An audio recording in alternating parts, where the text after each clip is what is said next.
Hey everybody, it's me, Comic Crack. Nice to see you. Um, as you can see, I made it. I will just mute that, pop that out there. Okay, so I did it. We made it through the last 2 episodes of Jessica Jones last night. And overall, I was satisfied with the ending. It didn't blow me away. The most important thing was, again, spoilers. The most important thing was that he died. Thank God for that. I kind of wish it was a little more aggressively in nature, but still, the point being that he died. So overall, like episode 12 was again right up there with just good pacing, good characterization, good writing. I thought it was great. And I especially liked the little twist because honestly, I didn't see it coming that everything that Luke Cage was saying to her was Kilgrave, the Purple Man, his doing. He had kind of pre-programmed him with all of this. So I guess that means that his range, because he did say in the bar there when he was back at that bar where they confronted him, that his range did grow.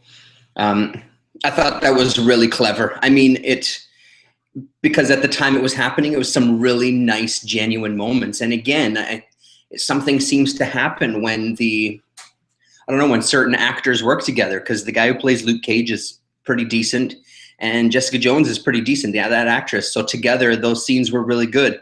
It felt like there was urgency. They were actually going for him and they were looking for the Purple Man and stuff. So it was good. I really enjoyed it. And then, of course, the nice twist with Luke Cage now,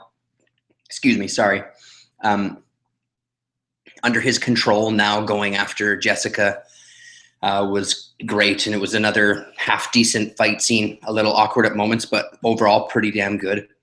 And the only thing that kind of really irked me about episode 12 was that at the beginning, she takes him into a hospital.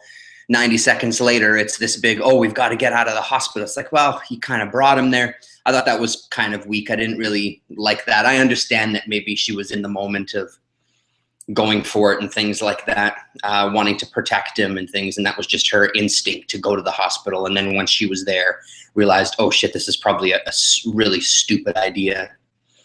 I didn't quite understand what was going on, some of the kind of medical stuff when they couldn't stick the needle in his arm. So they couldn't stick the needle in his arm. It's like, well, okay, so we've just got to drill into his head. I'm assuming, because it was never really explained, I guess that what happened was when she put the shotgun underneath his chin, even though the bullet couldn't penetrate his skin, I'm assuming that the jarring shook his brain and put him into a coma, I guess. Is that kind of what we were supposed to get from that? So was the plan that they needed to put the needle in his arm to sedate him so they could release pressure from his brain? I don't quite understand. It moved quickly and it kind of didn't make sense. And so that, again, it's just, they need a couple of new writers, or they need a better head writer, I think, is just the thing that I've learned the most from this entire series. So we had what? Episode 1, 2, and 3, 7, 8, 12, and kind of 3/4 of 13. So about 7 episodes out of 13 that I thought were really good and showed a lot of promise. Honestly, I don't really know what else to say. I mean, I don't want to make a meal out of this one. I feel like I've said everything I could say about it. I mean, I'm glad it's over. The ending was adequate. Was it mind-blowing? Nah, not really. But it was good enough, It was nice to see I'm blanking on her name, from Daredevil. The actress, I can't remember. Anyway, it doesn't matter. You know who I'm talking about, the nurse. It was nice to see that and see that start to tie in, and her kind of talk about I have this friend that can probably help and things like that. So that'll be interesting. And I mean, I'm going to tune into like the first season of Luke Cage and when the Iron Fist show hits, and when Defenders hits, I'll probably tune into all those as well. And because I'm such a sucker for Daredevil, I probably will give that a second chance. Although I just don't know. I'll probably wait to see what everybody thinks about it before I dive into it. The only reason I'd go back to a show like Daredevil, I think, is for Kingpin. But I mean, we don't know what's going to happen next season. I'm assuming Elektra's coming into the game. I'm guessing, just purely speculating, that the next season will be where Kingpin hires the assassins to go out and get Daredevil. So we'll probably see Elektra, and then near the end we'll probably see Bullseye, I imagine. And maybe we'll see a translation of the death of Elektra. I don't know. I guess we'll find out. But yeah, I mean, overall, it didn't blow me away. It didn't blow me away like the movies blow me away. And speaking of the movies, I saw the Captain America trailer the other day, as I'm sure, I think when I watched it, 7 million people or whatever the hell it was, the number was enormous, that had seen the trailer, and that was a killer trailer.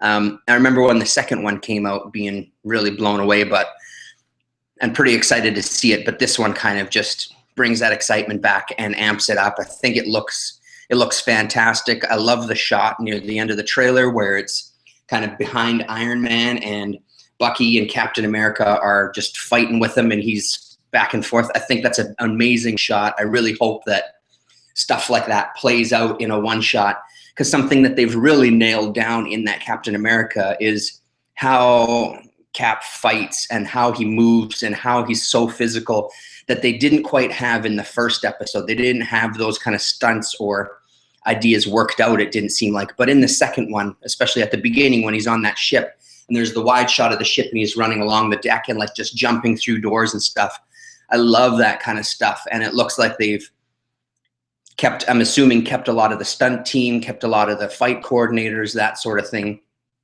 on board. I imagine they do things like that. If guys like Tarantino generally work with the same crew and the Coen brothers, I'm assuming that these Marvel movies are going to have the same groups of people working on them. I don't know for 100% fact, but I would guess. So yeah, I mean, it looks really great. I'm really excited for it. It comes out, May, I think, next year. So that's one to look forward to. I think as far as the Netflix versus cinematic world, I think the cinematic world still has Netflix beat out as far as quality and consistency. But I mean, you know, I'm glad that Netflix exists and I'm glad that they're trying these. You know, I mean, part of me in a way I'd rather see a Daredevil and be disappointed in it than not see a Daredevil and just constantly wishing that I wish they would give it a try. I wish they'd give it a shot. But overall, I don't know, like a 2.5 out of 5, I think, for Jessica Jones. You know, 3 seems like it's pushing it a little. 2 seems like, you know, not giving it a fair shake because I did like some of the episodes. I did like about half of them. So, yeah, that's it. Just a short one this time. I really have nothing else to say other than, yeah, I can't wait till next year in the movies. Looking forward to it. Thanks for watching, those of you who watched these videos. I know, as Nick had said before too, that his movie talk videos don't necessarily get the most hits or anything. I don't think these either, and it's not the point. I just want to talk about it, especially when I feel so passionately about it. So thanks for watching, everybody, and we'll talk to you later.